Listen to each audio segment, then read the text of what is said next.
Et salut tout le monde, bienvenue sur ma chaîne pour un nouveau comics de la semaine. Cette fois-ci, on va parler de Tomb Raider édition colossale tome 1 de chez Dark Horse qui est sorti il y a quelques mois, que j'ai acheté à sa sortie US et qui contient 888 pages pour 99,99€ en prix affiché. Il s'agit du run de Top Cow sur Tomb Raider, enfin du run, de la série Top Cow sur Tomb Raider qui est sortie de 1999 à 2005. Là, dans le tome 1, c'est 99 à 2003, et dans le tome 2, il y a le reste, qui attend là-bas sur la palle d'ailleurs. Mais aujourd'hui, on va s'intéresser au tome 1, puisque c'est celui-là que j'ai lu, et il y a des choses intéressantes à dire, je trouve, notamment quand même quelques bonnes surprises. Je m'attendais à un récit simple, efficace, amusant, et il y a quand même un petit peu plus que ça, dans en tout cas la première moitié du Colossal, on en reparlera un petit peu, parce que la deuxième moitié, j'ai beaucoup moins aimé. Donc voilà, ça c'était pour l'intro. Comme d'habitude, dans tous les comics de la semaine sur la chaîne, il y a des planches tout au long de la vidéo pour illustrer ce dont je vous parle, donc ne vous inquiétez pas, vous verrez l'intérieur du bouquin. Et sinon, l'extérieur est là. J'y suis allé d'ailleurs au départ, n'étant pas le plus grand fan hardcore de Tomb Raider, j'ai évidemment fait tous les jeux, j'y ai joué sur PS1, donc il y a le petit côté nostalgie, mais j'y suis surtout allé parce que c'est un sacré beau bébé, et que Near Mint Condition, pardon, si vous connaissez, c'est une chaîne YouTube qui montre souvent les omnibus et tout ça, l'a montré, et je l'ai trouvé magnifique, donc du coup j'ai craqué pour l'esthétique du livre. Vous savez que j'aime bien les beaux bouquins, et j'aime bien les formats agrandis comme ça, donc je me suis dit, bon bah c'est l'occasion, on va tester la série. Effectivement, il est très beau, et dedans aussi c'est très beau, notamment la première partie du bouquin. Donc on va commencer tranquillement, il y a deux runs dans ce colossal, deux runs en majorité, parce qu'en fait il y a 3 numéros de James Bonny à la fin, mais il y a le run de Dan Jurgens sur les 470-500 premières pages, et le run de John Neiriber, ensuite, bon, on va en reparler après. En tout cas, on va commencer par le run de Dan Jurgens. Alors Dan Jurgens, il nous présente une histoire, enfin plusieurs histoires, parce que c'est par arc, c'est plusieurs aventures de Lara Croft. Donc on a vraiment ce côté aventure, archéologie, enfin le côté Indiana Jones au féminin, hein, c'est Lara Croft. Avec quand même si c'est par arc et si c'est des histoires séparées, on a quand même des personnages qui reviennent régulièrement, on a un casting de personnages secondaires qui est très intéressant d'ailleurs. Mais en tout cas voilà, on a cette série d'aventures de Lara Croft qui se passe pas du tout en même temps que les jeux ou quoi que ce soit, c'est vraiment une histoire à part, ça ne fait pas partie de la continuité des jeux, des films, etc. C'est vraiment à part. Et c'est vachement bien du coup, parce que on a besoin de rien connaître sur l'univers, on peut lire le run de Dan Jurgens sans aucun problème. Alors, on a le personnage de Lara Croft, qui du coup, vous la connaissez, vous connaissez un petit peu le concept, va chercher des artefacts, va vivre des aventures, affronter des créatures ou des êtres humains qui sont dans son chemin, et qui est un personnage qui est quand même assez badass, assez sexy, évidemment, on n'échappera pas à ce truc-là, puisque c'est un comics des années fin 90, début 2000. Moi, j'aime beaucoup la partie esthétique de ces années-là, et on est sur Andy Park au dessin. Andy Park au dessin, je vais tout de suite faire la partie esthétique, au dessin sur le run de Dan Jurgens, je précise. Et Andy Park, il est au top du top, je trouve, vraiment, c'est magnifique. Tout le long du run de Jurgens, quand c'est Andy Park, c'est sublime. Les couleurs sont magnifiques aussi, c'est du comics typique fin des années 90, début 2000. Alors évidemment, il y a le côté sexy, mais je trouve que dans la partie Andy Park et Dan Jurgens, c'est vraiment jamais ou très rarement vulgaire. C'est sexy et badass, mais pas vulgaire, contrairement à la deuxième partie, on en reparlera. Et du coup, bah non seulement c'est très beau, mais en plus ça met particulièrement en valeur le personnage de Lara Croft, et les scènes d'action, et les personnages secondaires aussi. Enfin bref, je trouve que esthétiquement c'est vraiment une très grosse réussite. C'est ce qui m'a attiré sur ce bouquin, je vous le cache pas, et vraiment, vraiment, j'ai pas été déçu. Je vais vous mettre des planches encore une fois. Donc sur la partie graphique, Andy Park, il est on fire, vraiment. Donc ça c'est cool. Dan Jurgens m'a surpris parce que Dan Jurgens, il écrit certes des aventures divertissantes, pas un peu blockbuster, etc. Mais il y a quand même un peu plus que ça. J'ai trouvé que le développement de Lara Croft était assez intéressant.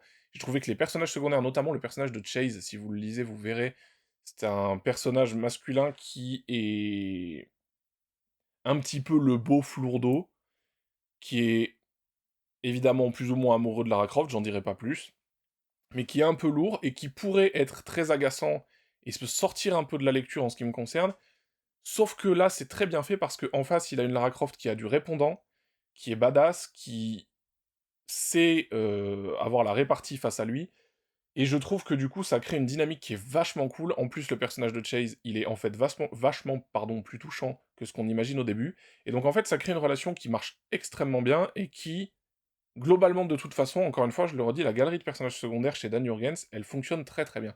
Et du coup, on suit les aventures de Lara avec grand plaisir. Il y a quand même un peu plus de profondeur que ce que j'imaginais, notamment au niveau de la relation entre certains personnages. Et donc vraiment, ça donne un run de Dan Jurgens qui, honnêtement, pour moi, a été un... J'irais pas jusqu'à dire un petit coup de cœur, mais en tout cas, j'ai vraiment pris mon pied à lire ça. Et je m'y attendais pas. Je m'attendais vraiment à ce que ce soit très basique, sans vraiment de fond, mais que ce soit juste très joli. Et en fait, vraiment, on est sur un très bon récit d'aventure, un très bon récit d'action, avec d'ailleurs des scènes d'action de Andy Park, je l'ai dit tout à l'heure, mais qui sont vraiment réussies. Enfin bref, le duo Andy Park-Dan Jurgens, sur la première moitié du coup de ce colossal, c'est-à-dire ouais, environ les 500 premières pages, un peu moins, je crois, ça doit être 480 pages et quelques, vraiment, c'est du très très cool, quoi. J'ai vraiment passé un super moment, et je m'attendais pas à ça, je le redis, je m'attendais vraiment pas à ce que ce soit à ce niveau-là, donc ravi par ça. Malheureusement, arrive la deuxième partie de cette édition colossale, par John Neiriber, si je ne me trompe pas sur son nom. Et John Neiriber, il est accompagné de différents artistes pardon, au fil de son run. C'est nettement inférieur au niveau de ce qu'Andy Park fait dans la première moitié. Pourtant, on a quand même des gros noms aussi. On a un jeune Tony Daniel, on a ce genre de nom-là, mais je trouve que globalement, c'est quand même très inférieur. Et si on reste sur la partie esthétique, c'est beaucoup plus vulgaire et beaucoup moins fin que la partie de Andy Park et Dan Jurgens. Je vous dis pas que c'était tout le temps parfait et tout le temps très fin, tout le temps de bon goût, mais quand même globalement c'était assez réussi à ce niveau-là. Là, pour le coup, on tombe dans les travers de ce qu'on imagine avec un comics Tomb Raider, et il y a des moments où c'est vraiment...